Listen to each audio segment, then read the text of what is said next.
The use of glass as an artistic medium dates back to ancient Egypt.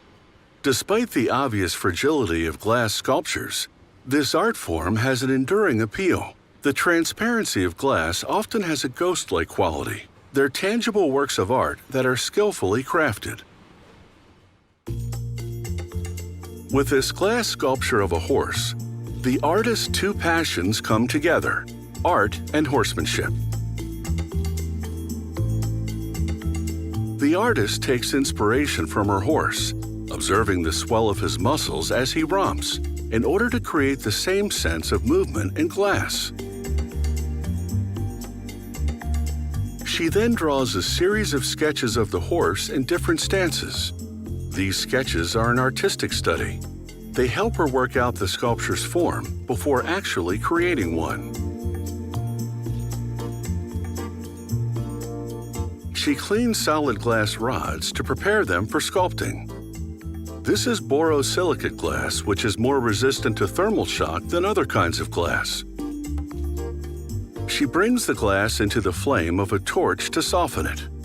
Once softened, she can fuse two of the rods together.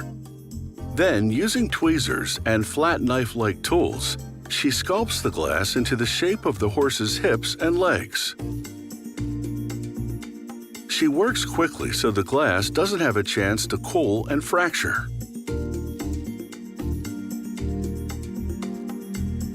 She adds a smaller piece of glass and forms it into a tail. She constantly turns the glass as she works it to make sure it looks good from all angles. She melts glass in front of the hips to build up the body and shape the horse's belly, back, and chest. This is intensive and precision work. The piece must be exposed to a well-adjusted flame and constantly moved, so it doesn't become too hot and melt too much. She adds glass to the front and sculpts the shoulders and part of the front legs. She removes a little piece of extra glass. She deposits this sizzling, unwanted bit in water to cool it down and dispose of it safely. She does more work on the front legs. She'll refine them and form hooves later. But now, she bakes the partially sculpted glass horse in a kiln. This is the first annealing, which realigns molecules to prevent cracking. She forms the head and mane separately from the body. This is more intricate work. The features are much more detailed, so she uses smaller tools. Once she's shaped the eye sockets, she melts little blobs of black glass into them. She sculpts the eyes with a flat knife. She carves creases above them to create an eyelid effect. She adds glass for the ears.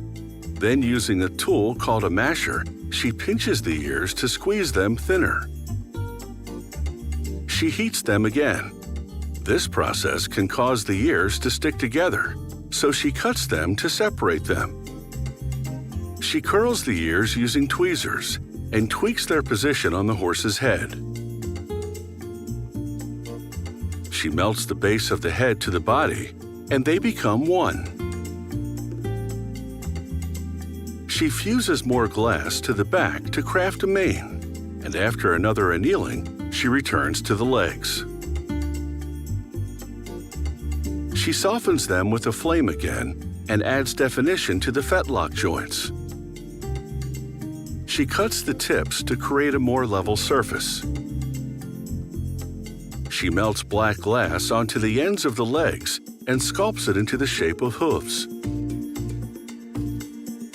With a series of tools, she tweaks each hoof until she's satisfied this glass horse will stand the way she wants it to. After another annealing, she shines a polarized light through the sculpture and examines it for stresses that could compromise its structure. Finding none, this galloping work of glass art is complete. It's been made with great care and caring.